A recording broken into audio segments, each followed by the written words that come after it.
네, 오늘은 시편 51편, 구원의 즐거움, 은혜의 수혜자가 누리는 안식이란 제목 가지고 주의 말씀 전하도록 하겠습니다. 그럼 요즘에 이제 설교를 쇼츠로 만들어서 이제 올리고 있잖아요. 올리다 보니까 저도 이제 조회수에 이제 괴물이 돼가지고 어떻게 해야 조회수가 높아질까 뭐 이런 고민 되게 많이 하고 있는데 좀 이제 의외였던 게, 이건 좀 내용 괜찮다. 이거는 유익하겠는걸 이런 조회수는 저만 보더라고요. 조회수가 거의 없어요. 저만 보고. 이게 뭐 별거 있나 이런 거는 조회수가 생각보다 높게 나오는. 내용을 보니까 위로, 막 이런 내용들, 이런 게 있으면 압도적으로 이제 조회수가 높더라고요. 물론 뭐 그래봤자 뭐 그렇게 많지는 않지만, 그걸 보면서 이제 내가 원하는 것과 사람들이 원하는 게 좀 다르구나 이런 것도 느끼고, 별거 없구나, 내가 별거 없구나 뭐 그런 생각도 하고, 사람들이 생각보다 이제 지쳐 있구나 이런 것도 많이 좀 느꼈습니다. 위로를 원하고 격려를 원하는, 어떻게 해야 내 마음을 만져줄까 뭐 이런 고민들 많이 하는구나 뭐 이런 생각도 좀 했습니다. 뭐 우리도 그렇죠. 우리 달빛교회도 형편이 뭐 괜찮으신 분도 있지만 또 어려운 분들도 있고, 뭐 저와 여러분 다 인생에 고난들이 다 있잖아요. 그러다 보니까 격려하고 또 위로하는 말씀들 좀 많이 하게 되고, 물론 성경에도 말씀하시죠. 내 백성을 위로하라고 하신 말씀대로 위로하는 내용을 이제 많이 하긴 하지만, 엄밀히 말하면 이 위로는 한계가 있습니다. 물론 하나님이 주시는 좋은 선물이고 좋은 것이지만 일반 은총 중에 하나잖아요. 이게 너무나 필요하지만 한계가 있습니다. 세상의 위로는 마치 진통제와 같은 거죠. 그리고 우리가 하는 위로들은 진통제와 같습니다. 잠깐의 고통들을 잊게 해주고 잠깐 평안하게 해줍니다. 물론 그것도, 그것만으로도 충분하고 굉장히 좋은 거죠. 하지만 잘 생각해 보시면 우리는 늘 위로를 원하잖아요. 위로를 받았어도 또 위로를 원합니다. 그 말은 뭐죠? 한 번의 위로로 뭔가 해결이 안 된 거죠. 진통제는 그렇죠. 해결이 안 되죠. 결국은 그 고통은 있게 하지만 원인을 주는 그런 아픔이나 상처들은 여전히 남아 있는 거잖아요. 그래서 또 다른 위로를 원하고 여러 가지 위로가 계속 오기를 원하는 겁니다. 그래서 인간을 좀 더 생각해 보면, 인간은 그냥 상처 입은 존재가 아니라, 그래서 한없는 위로만 받으면 잘 살아갈 수 있는 존재가 아니라, 성경이 말하는 대로, 에베소서 말씀이 모발하는 대로 인간은 허물과 죄로 죽은 자잖아요. 죽은 자에게는 사실 격려가 필요한 게 아니잖아요. 죽어있는 존재에게 아무리 뭐 격려하고 위로하고 당신은 일어날 수 있습니다, 힘내십시오, 지금 이러는 거지 핑계예요, 누워있는 거 핑계예요, 일어나십시오 뭐 이런다고 시체가 일어나진 않잖아요. 뭐가 필요한 거죠? 격려나 위로가 필요한 게 아니라 생명이 필요한 겁니다. 그래서 근본적으로 위로의 한계는 생명을 주지 못한다는 한계가 있는 거죠. 그래서 생명을 구해야 됩니다. 오늘 또 왜 이런 얘기를 하냐면, 시편 51편이 회개에 관한 내용이잖아요. 가장 대표적인 회개, 하나님 앞에 우리가 반드시 가져야 될 태도 중에 하나여서 우리가 자칫 회개를 좀 두려워할 수 있고 멀리할 수 있습니다. 너무 괴로우니까. 위로가 더 달콤해 보이고 큰 힘이 있을 것 같아 보이지만, 사실은 회개가 더 큰 힘이 있습니다. 회개는 진짜 생명을 줄 수 있는 거니까요. 물론 우리가 잘한다고 생명을 주는 게 아니라 이미 우리가 생명을 받았기 때문에 회개할 수 있고, 회개를 통해서 하나님과의 관계가 이어질 수 있으니까 더 훨씬 더 좋은 거죠. 그래서 늘 생각해야 됩니다. 우리는 서로를 위로하는 것도 필요하지만 내가 어떤 존재라는 것도 깨닫고 은혜를 구해야 되는, 진짜 나에게 근본적으로 필요한 게 뭔가를 늘 잊지 않고 있어야 됩니다. 위로가 더 필요한 게 아니라 진짜 필요한 건 생명입니다. 하나님이 주시는 생명. 지난주에 말씀드린 대로 그리스도가 머리가 되셔서 그의 호흡이 내 몸에 흘러오는, 나의 존재에 흘러오는 이 일들이 필요한 거죠. 그래서 오늘은 시편 51편을 보면서 하나님이 진짜 우리에게 주고 싶어 하신 위로는 어떤 것인가? 그 잠깐의 진통제 역할을 하는 위로가 아니라 근본적으로 우리의 존재를 바꿔줄 수 있는 그런 능력이 있는 것임을 한번 찾아보도록 하겠습니다. 먼저 이제 51편에 들어가기 전에 역사적 배경을 좀 알아야 됩니다. 이 51편의 배경이 어떤 때였는가 잘 아시겠지만, 사무엘하 11장에 나오는 이야기, 그때쯤에 이제 벌어진 일입니다. 이때는 이제 이스라엘이 국력이 굉장히 강해질 때입니다. 옆에 있는 뭐 에돔이나 뭐 이런 여러 가지 나라들을 거의 다 제압하고 승리한 때였고, 그러니까 전쟁에서 승리했다는 거는 그 당시에는 뭐가 들어오는 거죠? 전리품이 들어옵니다. 전리품이 들어오니까 경제적으로도 융성하고 강성하겠죠.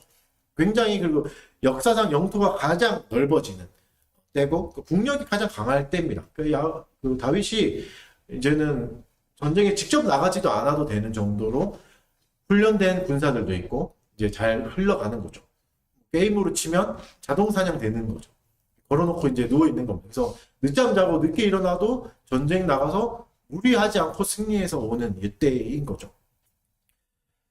그러니까 여러분 생각해 보시면 우리가 가장 원하는 거거든요. 이 상태가. 그렇죠? 뭐가 없죠? 대적도 없고 궁핍함도 없습니다. 적당하게 잘 먹고 잘 살 수 있고 인간에 대한 두려움도 없고 나를 괴롭히는 대적도 없어요. 그 전까지 다윗은 어땠습니까? 사울에게 쫓겨다니고 있었고 광야에서 먹고 자고 이러다 보니까 하루 한 끼를 막 구걸해야 될 정도로 얻어먹어야 될 정도로 비참하게 살았거든요. 그런 걱정이 없어요. 지금은 이제 융성하게 그냥 앉아만 있어도 아무것도 안 해도 배불리 먹고 행복하게 지낼 수 있는 이런 상황이었죠. 그런데 어떻게 되냐면 이런 가장 여유로운데 우리가 원하는 가장 이상적인 환경에서 돌이킬 수 없는 죄악을 저지릅니다. 사울에게 쫓겨다니면서 비참하게 살 때보다 더 큰 죄를 저질러요. 그래서 이스라엘 전체가 백성 전체가 영향을 받고 다윗 가문이 대대로 영향을 받게 되는 큰 실수, 큰 죄악이죠. 큰 죄를 저지르게 됩니다. 그게 뭐죠? 우리아의 아내인 바셋바를 범죄하는 거죠. 범하는 죄를 저지릅니다. 그러면서 우리아도 교묘하게 권력을 사용해서 죽여버리게 되는 일들이 생기죠. 그래서 바셋바를 자신의 아내로 삼으려는 것들이죠. 가장 여유로운 순간에, 가장 풍성한 순간, 하나님이 나에게 축복해 주셨다. 가장 지금 이 정도면 더할 나위 없기 너무 좋다 하는 순간에 가장 치명적인 죄를 지었고 가장 악한 죄를 지었습니다. 그리고 더 이상한 거는 지금 다윗이 가장 강할 때거든요. 이 왕권에서 아무도 뭐라 하지 않을 때고 후궁도 많을 때입니다. 아내가 한 명만 있을 때가 아니라 여러 명의 후궁이 있을 때 바셋바를 또 후궁으로 드릴 수도 있는 상황이잖아요. 그걸 가지고 누가 뭐라 하지도 않는데 치밀하게 죄를 지어요. 우리아를 최전방에 가서 전쟁하다 죽게 하는 것처럼 모든 시나리오를 다 씁니다. 그렇게 촘촘하게 시나리오를 다 짜고 우리아가 죽게 되고 바셋바를 그냥 과부가 된 바셋바를 자기가 걷어서 결혼하는 것처럼 꾸며내는 거죠. 이게 왜 이럴까? 유조민도 굉장히 중요합니다. 왜 이렇게 했을까요? 그냥 데리고 와도 됐었고 그 당시 뭐 주변 나라는 다 그렇게 살 때 아닙니까? 그래도 됐는데 왜 그랬을까요? 이 다윗 안에는 정당성이라는 집착이 있었던 것 같습니다. 저의 예상으로는. 여전히 내가 훌륭한 왕이다. 나는 좀 괜찮은 왕이다 하는 걸 보여주기 위해서 이런 죄악들을 치밀하게 계획하는 거죠. 그래서 나의 나쁜 점, 나의 모자란 점 이게 보이지 않도록 이렇게 촘촘하게 짜는 거죠. 이게 우리가 인간이 근원적으로 갖고 있는 의로움에 대한 근본적인 추구함이 있습니다. 그래서 셀프 칭의라고 하는 스스로 의로우려는 것들이 좀 있죠. 잘 생각해보면 여러분 우리가 뭐 예쁜 것도 좋아하고 인기 많은 것도 좋아하고 사람들에게 인정받는 것도 좋아하지만 그 외에 못지않게 우리가 원하는 게 뭐죠? 옳다 하는 것들을 원합니다. 거봐 내가 옳았잖아. 이런 말 자주 하잖아요. 이거 내 방법이 맞았잖아. 내 말이 맞았지? 너가 틀렸지? 이런 것들. 이 옳음에 대한 집착이 생각보다 강합니다. 어느 정도냐면 내 옳음을 아무도 인정해주지 않잖아요. 억울하면 심지어 인간은 목숨도 끊습니다. 건강하고 뭐 몸 괜찮고 재산 다 있고 뭐 이거 상관없이 나를 알아주지 않는다. 나를 자꾸 세상들이 틀리다 한다. 그래서 이 옳음이 부정되면 목숨도 끊어버리는 그게 인간이잖아요. 그게 이상하게 이런 무서운 집착이 있습니다. 옳음에 대한 집착. 회사에도 그렇죠. 여러분 회사에서 보면 팀장님이 틀렸죠. 내가 맞죠. 과장님 뭘 알아? 바보. 이런 생각들 하잖아요. 부모님하고도 그렇죠. 부모님 뭘 알아? 내가 맞아. 내가 알아. 이런 것들. 그래서 내가 옳다, 내가 안다. 이거에 대한 집착들이 생각보다 큽니다. 그래서 인간 본연의 감정이다 보니까 많은 철학자들이 이걸 얘기해요. 대표적인 철학자가 칸트입니다. 칸트가 얘기한 어려운 말은 아니고 우리 마음에는 재판관이 있다. 모두가 다 재판관에 있으면 그 재판관에게 옳은 판정을 받기를 원하고 있고 그렇게 행동한다. 뭐 이런 비슷하게 말하거든요. 여러분 어떻습니까? 여러분 안에도 다 그런 재판장이 있죠? 그래서 자꾸 판결을 자꾸 받죠. 합격 판정을 받으려고 하는 외모에 대해서도 그렇고 행동에 대해서도 그렇고 나의 도덕적인 성실함 이런 거에 대해서도 자꾸 성실함 그 인정을 받으려고 합니다. 이것을 그러면 성경은 뭐라고 말할까요? 성경도 이미 이것을 우리에게 말하고 있습니다. 로마서 2장 15절에서 이렇게 말씀하십니다. 이런 이들은 그 양심이 증거가 되어 그 생각들이 서로 혹은 고발하며 혹은 변명하여 그 마음에 새긴 율법의 행위를 나타내느니라. 이걸 뭐라 그러죠? 양심이라 그러고 그 마음에 새긴 율법의 행위가 있다. 이렇게 말해요. 그러니까 인간의 법정이 있다는 것은 하나님이 이미 주신 거다. 그리고 하나님이 인간을 만들었다는 지문과 같은 흔적과 같은 일입니다. 그러니까 우리에게 다 그런 양심이 있고 율법이 있습니다. 마음속에 있는 율법. 신자가 아니라 할지라도 작동하고 있는 율법이 있죠. 왜냐하면 하나님이 인간을 만드셨기 때문에. 왜 그렇죠? 인간을 처음 만드실 때 하나님이 약속을 하시잖아요. 아담하고. 그게 행위 언약이라고 했죠. 기억나십니까? 기억나죠? 잘안 안 돼요? 기억나죠? 행위 언약. 행위 언약이 뭐죠? 네가 이것을 행하면 너는 옳다, 산다. 이거잖아요. 이게 우리 인간은 본연에 있습니다. 하나님의 말씀을 지켜야 되는. 그러니까 내가 살려면 옳아야 되는 거죠. 내가 살려면 이 법정에서 맞아야 되는 거죠. 그런데 인간에게 일어난 불행은 뭐냐면 행위 언약이 실패했잖아요. 근데 언약은 여전히 남아 있습니다. 흔적은 남아 있습니다. 그러니까 재판장은 남아 있어요. 근데 재판관이신 하나님하고 끊어져 버렸어요. 재판석이 비어있네. 판사 자리가 비어있네. 그 자리에 누가 가는 거죠? 내가 올라가는 겁니다. 그래서 내가 판단하기 시작하는 겁니다. 내가 판결하기 시작하는 거죠. 그래서 뭘 끌어오죠? 나의 외모도 끌어오고 나의 인격, 인품, 때로는 도덕적 성실함 가져올 수 있는 거 다 끌어옵니다. 그래서 뭘 자꾸 이룹니까? 너는 옳다. 땡. 너는 괜찮다. 땡땡. 이걸 자꾸 스스로 판결해요. 우리는 마음 안에 판사가 다 있습니다. 사실 하나님이 계셔야 될 그 자리에 내가 서 있는 거죠. 그래서 내가 판결을 자꾸 내리게 되는 겁니다. 다윗에게도 그런 게 있던 거죠. 판결을 하는 거죠. 이렇게 할 수는 없다. 그냥 밧세바를 취할 수는 없다. 이런 과정을 꾸며가지고 아무도 모르게 나를 옳다 할 수 있게 사람들이 나를 오해하지 않도록 나의 모습이 진짜 내 악함이 들키지 않도록 이 의로움들을 자꾸 포장하게 되는 거죠. 이게 아까 말했던 에베소서 말씀에 허물과 죄로 죽었던 죄인에게 비유하자면 어떤 상황입니까? 시체가 있는데 우리가 장사 지낼 때 무덤에 장사 지낼 때 시체에게 어떻게 하죠? 옷을 입히잖아요. 그걸 수의라고 합니다. 잘 아시죠? 수의를 입히는 겁니다. 우리가 하나님으로부터 끊어져서 죽은 존재인데 그럴싸한 수의를 자꾸 입히는 거죠. 예쁜 수의를 입히고 아주 비싼 수의를 입혀요. 그러면 시체가 살아날까요? 생명을 얻을까요? 그럴 수 없습니다. 그냥 예쁜 옷 입은 시체일 뿐입니다. 조금 있으면 또 썩어버리는 그 옷이 아무런 영향을 하지 않는 우리가 내리는 판단은 이런 거죠. 수위와 같은 거죠. 아름다운 수위. 그래서 좀 괜찮아 보이지만 내 본체가 썩어가고 있기 때문에 아무런 영향력을 힘을 발휘할 수 없게 되는 겁니다. 그래서 이 51편에서는 이 죄에 대해서 좀 자세하게 또 고발하고 있습니다. 오늘 읽지는 않겠지만 51편 1절부터 3절은 이 타락에 대해서 인간이 어떤 상태인가에 대해서 아주 자세히 나옵니다. 잘 보면 이 1절부터 3절까지 죄라는 단어가 계속 반복되거든요. 이 죄라는 단어가 나오는데 히브리어 원어를 보면 다 달라요. 뜻이 다 다릅니다. 그래서 죄를 세 가지로 표현합니다.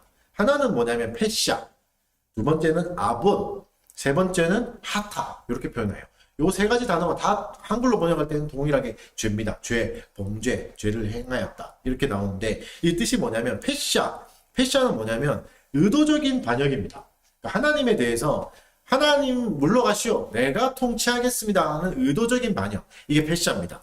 이 죄를 지었다. 이렇게 말하고 있고 또 두 번째는 아본은 굽어져 있다는 뜻이에요. 그러니까 애초에 굽어져 있다. 하나님으로부터 굽어져 있다. 하나님으로부터 끊어져 있다. 그래서 존재 자체가 부패했다는 뜻입니다. 부패라는 의미가 있는 단어죠. 하타는 많이 쓰이는 단어입니다. 하마르티아 이런 거 들어보셨습니까? 그 헬라어로는 하마르티아라고 합니다. 그러니까 죄를 설명할 때 이거 많이 설명하죠. 화살이 이렇게 가야 되는데 빗나갔다. 하마르티아 이렇게 그게 죄입니다. 이런 말씀 들어보셨죠? 그게 하타입니다. 그래서 죄가 고장난 그 GPS처럼 제대로 된 방향을 가리킬 수 없고 자꾸 어긋나게 가는 그 무능력입니다. 능력이 없다는 뜻입니다. 빗나갔다. 그래서 페샤, 아본, 하타는 전적 타락을 가장 잘 설명하죠. 죄에 대해서 가장 잘 설명하죠. 죄는 어떤 거죠? 하나님에 대한 반역입니다. 죄는 또 어떤 거죠? 부패함입니다. 아예 하나님으로부터 끊어져서 썩어가고 있는 부패함입니다. 죄는 또 어떤 거죠? 하타입니다. 하타는 뭐죠? 하나님으로부터 완전히 빗나가서 하나님께 닿을 수 없는 무능력. 반역과 부패와 무능력이 우리 안에 있는 거죠. 1절부터 3절은 이 상태를 얘기합니다. 우리의 상태는 이런 상태입니다. 사랑하는 여러분 어떻습니까? 여러분의 일상에서 일어나는 패샤, 의도적인 반영, 아본, 굽어져 있는 상태, 할례할 수 없는 상태, 그리고 하타, 무능력, 선을 행할 수 없는, 하나님께로 갈 수 없는 무능력이 어떻게 숨어 있습니까? 잘 살펴보십시오. 우리 말씀을 읽어봅시다. 4절을 읽어봅시다. 본문 51편 4절 시작. 내가 주께만 범죄하여 주의 문에 악을 행하였으니 주께서 말씀하시되 의로우시고 주께서 심판하시되 순전하시다 하리이다. 그래서 나단 선지자를 하나님이 보내십니다. 보내셔서 다윗의 죄를 지적하시죠. 그 지적으로 찔려서 이제 페샤와 아본과 하타를 고백하고 4절에 이렇게 고백한 거죠. 내가 주께만 범죄하였다. 이걸 또 오해하시면 그럼 우리아는 어떻게 되냐? 이렇게 생각할 수 있거든요. 우리아가 죽었잖아요. 다윗의 교묘한 전략으로. 우리아가 있으면 우리아의 가족도 있을 건데 나는 하나님께만 범죄했습니다. 이렇게 말해보면 우리아는 무시하는 건가? 이렇게 오해할 수 있는데 그 말이 아닙니다. 이 말은 오히려 더 근본적인 더 무서운 것을 지적하는 거예요. 우리의 죄가 수평적이잖아요. 우리가 뭐 다 옆에 사람들 함께 지내는 사람들에게 저지르는 죄들이잖아요. 대부분이 다 그런 죄들인데 그 수평적인 죄가 결국은 그 안에 뭐가 있냐면 하나님에 대한 수직적인 반역도 있다. 그게 근본적인 근원이다. 이런 말씀을 하는 겁니다. 우리의 모든 죄악들 찾아가고 그 뿌리를 찾아가면 결국은 하나님에 대한 죄다. 이렇게 말하는 겁니다. 그래서 이거는 우리아를 무시하는 게 아니라 오히려 우리아와 우리아의 가족에게 더 큰 위로와 힘을 주는 겁니다. 무슨 뜻이죠? 우리아는 그냥 일개 군사잖아요. 군사 가족이 왕에게 어떻게 대응하겠습니까? 지금 시절처럼 1인 시위나 왕궁 앞에서 이렇게 할 수 있는 시절도 아니고 그냥 왕이 뭉개버리면 아무 말도 못 할 수 있는 굉장히 연약한 집안이잖아요. 연약한 자잖아요. 근데 하나님이 뭐라고 말씀하신다고요? 이 약한 자에게 저지른 죄가 결국 나한테 한 죄다. 네가 우리아를 건드렸으면 그건 나에 대한 반역이다. 이렇게 해주시는 겁니다. 오히려 더 위로가 되고 힘이 되는 거죠. 그리고 우리의 죄가 결국은 하나님께 다 연결되어 있음을 말하는 무서운 구절입니다. 그래서 여러분 구약의 제사법, 구약의 제사법에 구약의 죄에 대한 해결책을 아시죠? 유명한 구절, 사람들도 다 아는 눈에는 눈, 이에는 이. 한 대 맞았으면 한 대만 때려라 이거잖아요. 그래서 수평적일 때는 내가 행한 만큼 갚아주면 됩니다. 내가 행한 갚아주거나 돈으로 주거나 이런 걸 해야 돼요. 근데 수직적이 되는 순간 방법이 없어져요. 하나님께 대해서 죄를 지었다고 할 때는 뭘로 갚을 수 있어요? 하나님께 돈을 드리면 됩니까? 그것도 안 되잖아요. 뭐 생명을 드리면 됩니까? 내 생명으로도 안 돼요. 하나님께 대한 죄가 되는 순간 구약의 개념에서는 갚을 길이 없습니다. 인간은 1대1로 뭔가 줄 수 있는 것들을 주면 되는데 하나님이 영원하신 분이니까 영원한 걸 드려야 되는데 우리가 그걸 만들 수도 없잖아요. 가지고 있는 게 없어요. 그래서 하나님께 범죄했다는 사실은 너무나 무서운 겁니다. 갚을 길이 없는 겁니다. 끝난 겁니다. 사실은. 인생이 끝난 절망의 말을 하는 겁니다. 그래서 지금 내가 주께만 범죄했다는 것은 엄청난 지금 좌절과 엄청난 두려움에 있는 말입니다. 내가 하나님께 범죄한 거구나. 이거 큰일 나는 거구나. 갚을 길이 없구나. 난 이제 끝났구나. 이런 고백을 하는 거죠. 그러면서 이렇게 말합니다. 16절 같이 한번 읽어봅시다. 16절, 51편 16절 시작. 주께서는 제사를 기뻐하지 아니하시나니 그렇지 아니하면 내가 드렸을 것이라. 주는 범죄를 기뻐하지 아니하시나니. 제사를 기뻐하지 않고 상한 마음을 기뻐하신다는 구절. 우리가 또 많이 찬양으로도 많이 부르는 내용이잖아요. 그래서 많이 알고 있죠. 이게 뭐 형식이 중요한 게 아니라 마음이 중요합니다. 이런 정도의 뜻을 말하는 게 아닙니다. 제사를 기뻐하지 않습니다. 라는 말은 사실은 다윗의 죄를 잘 생각해 보면 이렇게 말할 수밖에 없습니다. 여러분 지금 다윗이 상황을 말씀드렸잖아요. 경제적으로 가장 융성할 때예요. 돈도 가장 많을 때입니다. 뭐 쉽게 마음만 먹으면 황소 10,000마리 뭐 이런 거 드릴 수 있어요. 그래서 제사를 엄청난 제사를 드릴 수 있는 상태거든요. 지금 다윗이 돈이 없어서 이런 말을 하는 게 아니고 돈이 아까워서 이런 말도 하는 게 아닙니다. 다윗의 죄가 이만큼 심각한 걸 말하는 겁니다. 다윗의 죄는 뭐죠? 간음이 있어요. 밧세바와 간음했잖아요. 결혼한 부인과 간음했어요. 그리고 우리아를 죽였습니다. 이 살인은 어떤 살인입니까? 우발적 살인이 아니에요. 고의적이고 계획적인 살인이에요. 모범죄라고 하죠. 고의적인 살인. 민수기나 뭐 신명기에서 나오는 율법에 대한 것 중에 속죄죄가 있거든요. 우리가 죄를 저질렀을 때, 친구에게 뭔가를 잘못했을 때, 상해를 입혔을 때 이렇게 제사를 지내라, 비둘기를 드려라, 황소를 드려라 이런 표현들이 다 있습니다. 근데 없는 죄가 뭐냐면 간음은 없어요. 간음은 속죄할 수 없어요. 또한 없는 게 뭐죠? 고의적인 살인. 이거는 속죄죄가 없습니다. 그러니까 간음을 저지르거나 고의적인 살인을 저지를 때는 제사를 지낼 수가 없어요. 그런 제사가 없어요. 그러니까 지금 다윗은 제사를 지낼 수가 없는 상황입니다. 이 죄는 어떻게 처리해야라고 성경에서 말씀하시죠? 죽이라고 말씀하십니다. 제사를 지낼 수 없어요. 이거는 회생 불가능한 죄입니다. 간음과 고의적인 살인은 회생 불가능해요. 어떤 제사로도 대신할 수 없습니다. 그냥 그 자리에서 죽어야 됩니다. 돌에 맞아 죽어야 될 상황인 거죠. 그래서 다윗의 상황이 그런 상황인 겁니다. 제사로 뭔가를 커버할 수가 없어요. 그래서 이런 고백을 하는 겁니다. 나는 이제 죽을 수밖에 없습니다. 끝났습니다. 그런 상태로 하나님께 간구하는 겁니다. 나의 어떤 노력으로. 그리고 여러분 이게 우리 죄의 본질입니다. 하나님께 범죄했다고 했잖아요. 그래서 여러분 이게 우리의 노력들, 돈, 희생, 종교적 희생. 내가 하나님께 죄 범한 게 너무 많으니까 이제부터 하루에 한 끼씩 금식하겠습니다. 아니면 난 365일 새벽기도를 나가겠습니다 하는 그런 희생들, 나를 쳐가는 그런 고행으로 절대 갚을 수 없다. 하나님께 범죄한 것은. 왜냐하면 하나님께 지은 죄는 영원한 죄이기 때문에 그 무엇으로도 갚을 수 없습니다. 여러분 이 감각들이 좀 살아나야 됩니다. 우리의 죄가 이렇게 무서운 겁니다.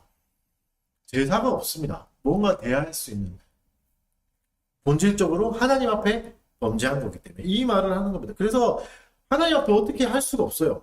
지금 다윗은 방법이 없습니다. 이미 나단이 찾아와서 하나님이 너 죄 다 알고 있다. 너 요렇게 죄를 저질렀지. 넌 이제 끝이야. 그럼 구약의 법으로는 죽음밖에 남지 않은 겁니다. 얼마나 두렵겠습니까? 그때 뭐라고 고백합니까? 굉장히 중요한 고백을 합니다. 10절 말씀 다 같이 읽어봅시다. 시작. 하나님이여 내 속에 정한 마음을 창조하시고 내 안에 정직한 영을 새롭게 하소서. 창조하시고 이것도 굉장히 중요한 단어인데 구약에도 창조하다 말이 많이 나오고 창조하다는 뜻을 히브리어가 몇 개가 있어요. 여러 가지가 있는데 그 중에 유독 한 단어는 주어를 하나밖에 못 쓰는 주어가 있습니다. 어떤 단어냐면 주어를 하나님만 써야 되는 단어가 있어요. 히브리어 중에 그런 게 있거든요. 사람이 뭐 했다 이렇게 할 수 있으나 하나님 앞에 딱 어떤 특정한 동사나 특정한 그런 전치사 뭐 구 이런 거는 딱 주어가 하나님밖에 못 오는 구절이 있습니다. 이 본문에 쓰인 구절이 그 구절입니다. 창조인데 어떻게 쓰냐면 바라라고 씁니다. 히브리어로 바라라고. 바라는 주어가 하나님밖에 못 와요. 하나님이 하시는 창조인 거죠. 우리도 창조를 하잖아요. 뭔가를 만들 수 있잖아요, 인간도. 그럼 하나님의 창조와 인간의 창조가 본질적인 차이가 뭐죠? 뭐냐면 무에서 만드신다. 하나님의 창조는 재료가 필요 없습니다. 우리는 재료가 필요하죠. 재료를 가지고 만들어도 뭔가 이상하게 만들어지고 실패하게 되고 그게 인간인데 하나님은 재료 없이 만드십니다. 그럼에도 불구하고 완전하게 만드시고 아름답게 만드십니다. 보시기에 좋았더라고. 그 창조를 말하는 거죠. 근데 하나님 지금 뭘 창조해달라고 하는 겁니까? 정한 마음, 내 속에 의로운 마음들, 깨끗한 마음들을 만들어주세요라고 고백하는 거예요. 이 말은 무슨 뜻일까요? 내 속에 선한 것이 아무것도 없다는 뜻입니다.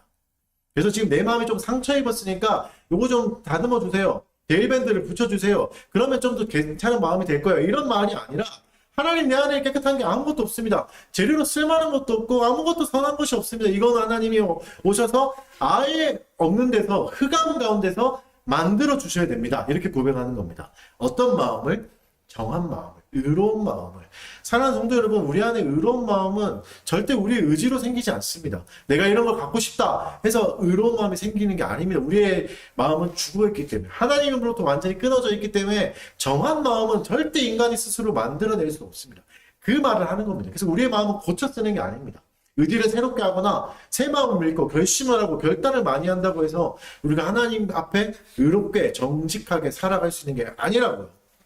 어떻게 해야 된다고요? 하나님이 새롭게 창조해 주셔야 됩니다. 재창조해 주셔야 됩니다.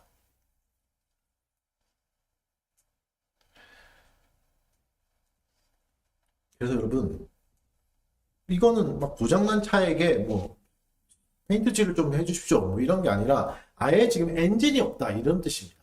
차가 고장난 정도가 아니라 엔진이 없어서 차가 갈 수 없으니 엔진을 주십시오 이런 뜻입니다. 하나님이 우리에게 선한 마음이라는 정한 의지라는 엔진을 새롭게 만들어 주셔야 된다고 고백하는 거죠. 그러면서 다윗이 어떻게 고백하죠? 12절도 봅시다. 12절 같이 읽어봅시다. 시작. 주의 구원의 즐거움을 내게 회복시켜 주시고 자원하는 심령을 주사 나를 붙드소서. 두려워하는 게 뭐냐면 주의 구원의 기쁨을 회복시켜 달라고 합니다. 그리고 그 전에 고백한 게 읽진 않았지만 어떤 내용이 있냐면 주의 성신을 내게서 떠나지 말게 하옵소서라는 고백을 해요. 그러니까 성령을 거두지 마십시오. 이걸 많이 들어보셨죠? 다윗이 왜 이렇게 고백했을까요? 다윗에게는 하나의 두려움이 생긴 겁니다. 공포가 있었습니다. 이걸 어떻게 알까요? 성신이 떠나면 큰일 난다. 이걸 왜 두려워할까요? 여러분, 성령이 떠나는 건 막 그렇게 두렵지 않잖아요. 떠났나? 있나? 그것도 모르잖아요. 근데 다윗은 이걸 왜 이렇게 두려워할까요? 우리의 두려움은 대부분 어디서 나옵니까? 우리의 공포는 경험에서 나와요. 뭔가 어릴 때 개에 물리거나 개에게 상처 입으면 개를 두려워하잖아요. 공포는 경험에서 나오거든요. 다윗의 공포도 경험에서 나왔을 겁니다. 어떤 공포죠? 성신이 떠나는 걸 본 적이 있는 거죠. 누가 있죠? 사울. 하나님이 사울을 버리시니까 어떻게 되죠? 성신이 떠나가요. 성령이 떠나니까 악령이 그를 괴롭히더라. 그래서 다윗이 그거 했잖아요. 수금 연주한 거 기억나십니까? 어릴 때. 그래서 수금 연주할 때만 그 사울을 붙잡고 있던 악령이 떠나가요.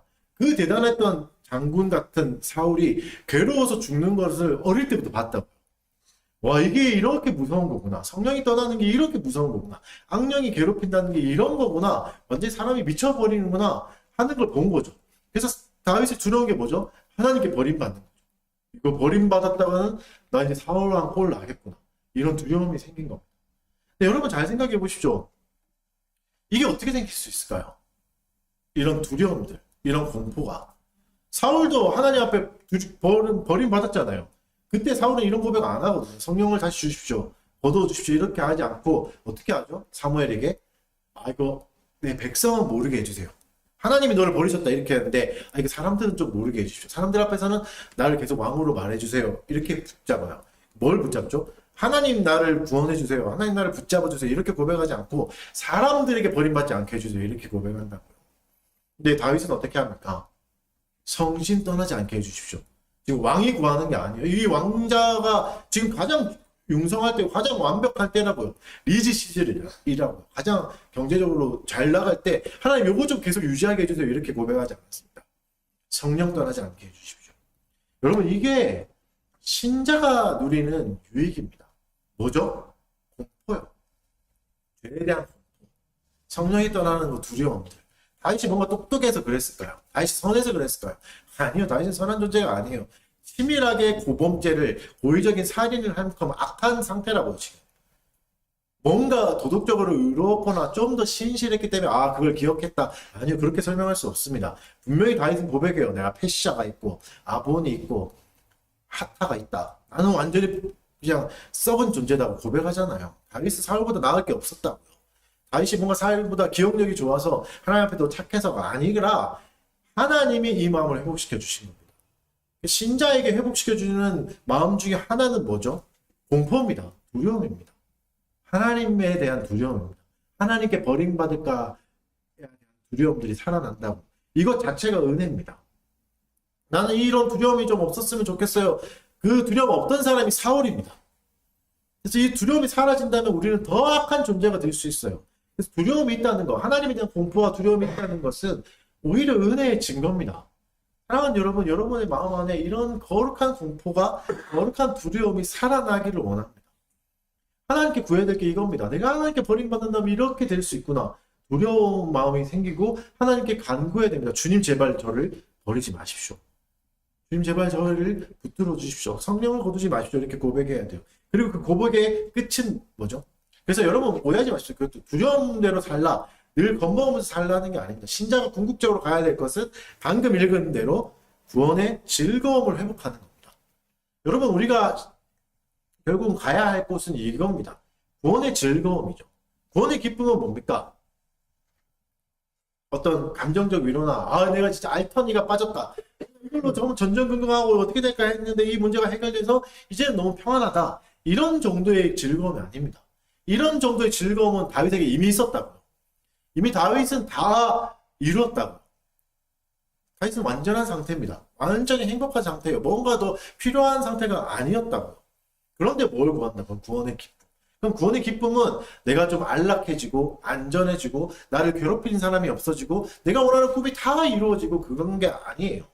여기서 말하는 구원의 기쁨이 뭘까요? 오늘 본문이 말하는 기쁨들. 다윗의 상태를 생각해서 유추하고 추론해보면 뭐죠? 사형수였던 내가 하나님 앞에 의롭다 하심을 받는 기쁨입니다. 이걸 우리는 뭐라 말하죠? 칭의라 말하죠. 칭의의 기쁨들. 이게 구원의 기쁨입니다. 사랑하는 성도 여러분, 우리가 회복해야 될 것, 우리가 지금 궁극적으로 가야 될 것은 칭의입니다. 나를 의롭다 해주시는 것들. 내가 나를 자꾸 스스로 의롭다 하면 안 됩니다. 셀프 칭의는 힘이 없습니다. 우리의 존재적 안식을 주고 진짜 우리에게 평안을 주는 것은 하나님이 우리를 의롭다 하시는 칭의입니다. 이때 우리는 더 이상 오디션장 같은 삶을 안 살아도 됩니다. 남들보다 뛰어나야 되고 내가 이런 것들, 나의 이런 행위들, 나의 성실함들 이거 자꾸 모아가지고 이 재료를 보니까 나는 좀 괜찮구나 이런 것들 멈출 수 있게 되는 겁니다. 그리스도로부터 진짜 의롭다 하심을 받으면.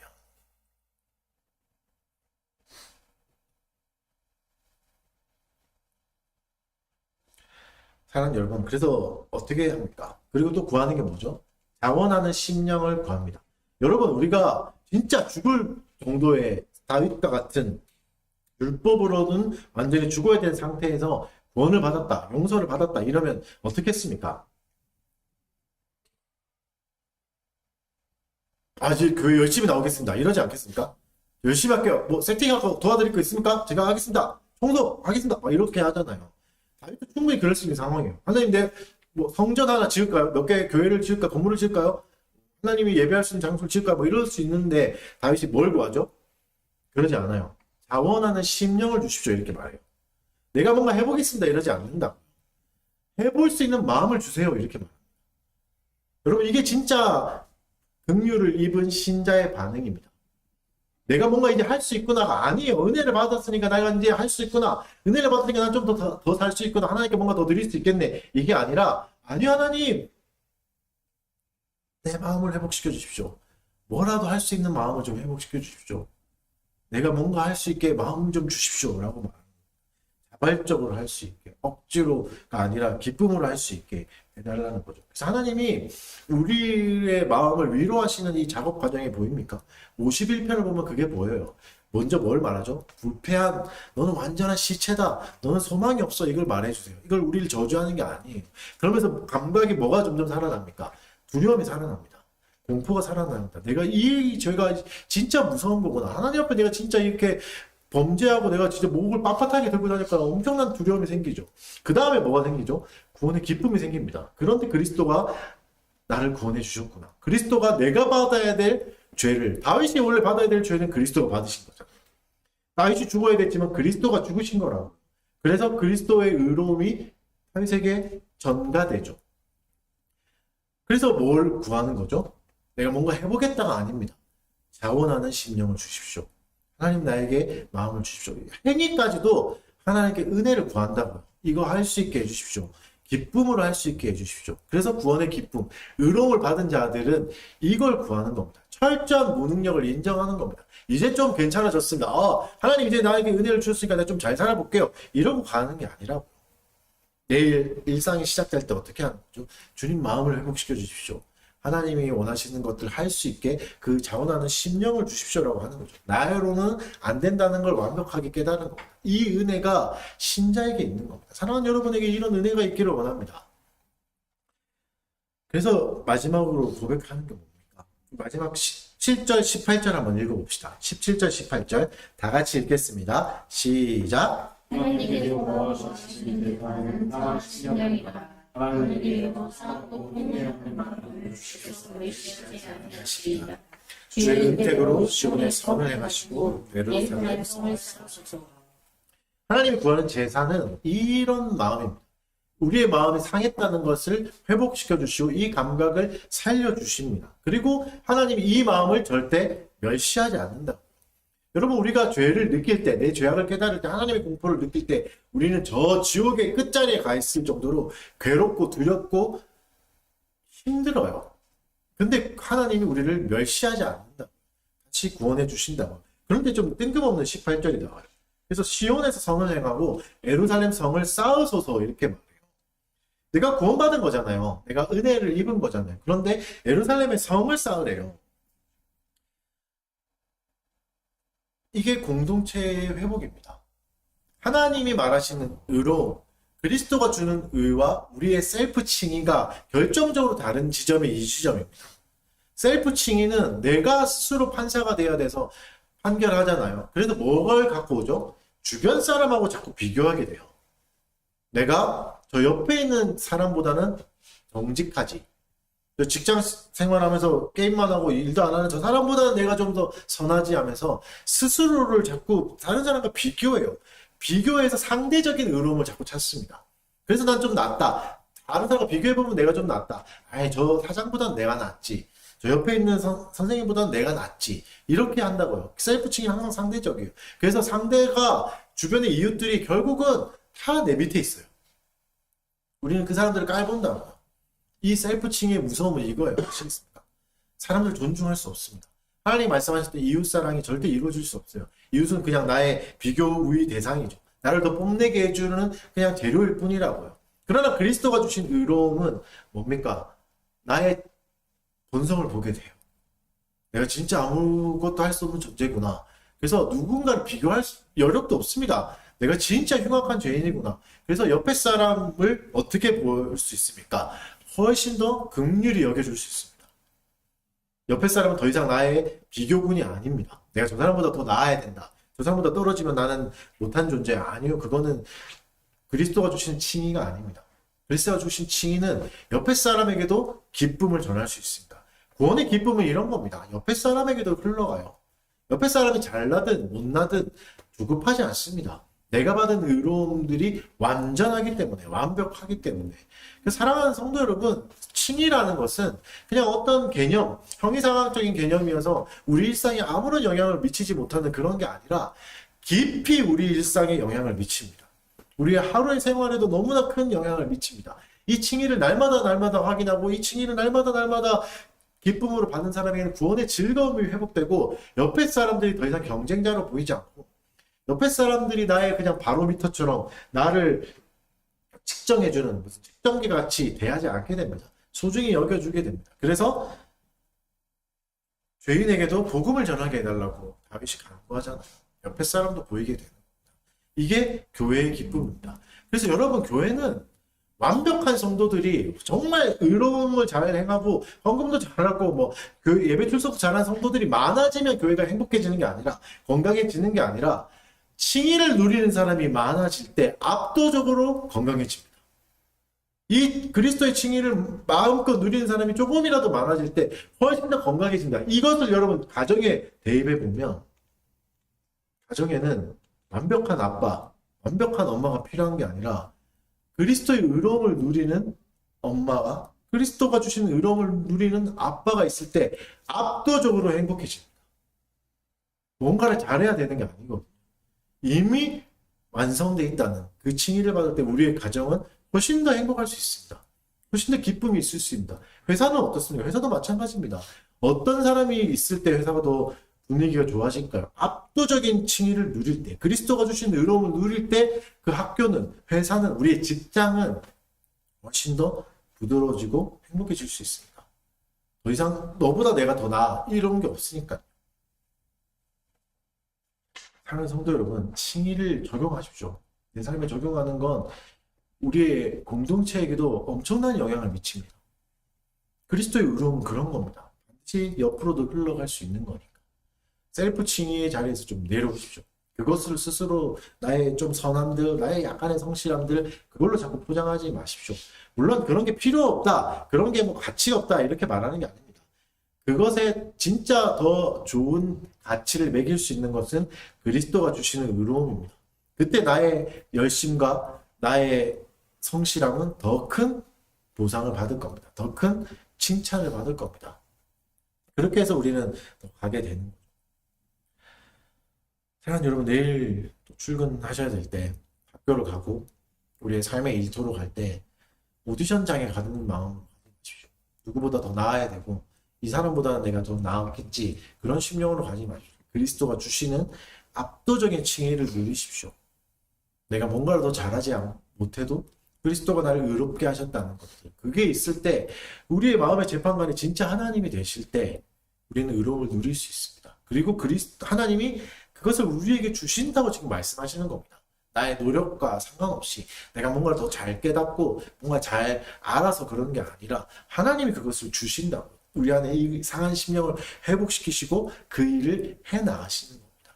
사랑하는 여러분, 내 행위의 뿌듯함이 아니라 주권적으로 부어주시는 구원의 즐거움을 좀 누리십시오. 그게 우리의 엔진이 되고, 그래서 자원하는 심령을 구하는 마음으로 하루하루를 살아가십시오. 그래서 우리가 할 건 결국은 뭡니까? 뭐가 남죠? 은혜의 방편밖에 남지 않는 겁니다. 말씀을 읽고 말씀을 따라가고 기도하고 성례를 즐거워하는 것, 이것을 통해서 그리스도가 우리에게 주신, 하나님이 우리에게 주신, 성부 하나님이 우리에게 부여주신, 성령 하나님께서 우리에게 적용해 주신 그 은혜들을 기억하며 누리는 거죠. 이 축복을 누리시는 달빛교회 성도들 되시기를 주의 이름으로 축원합니다. 네. 기도하도록 하겠습니다.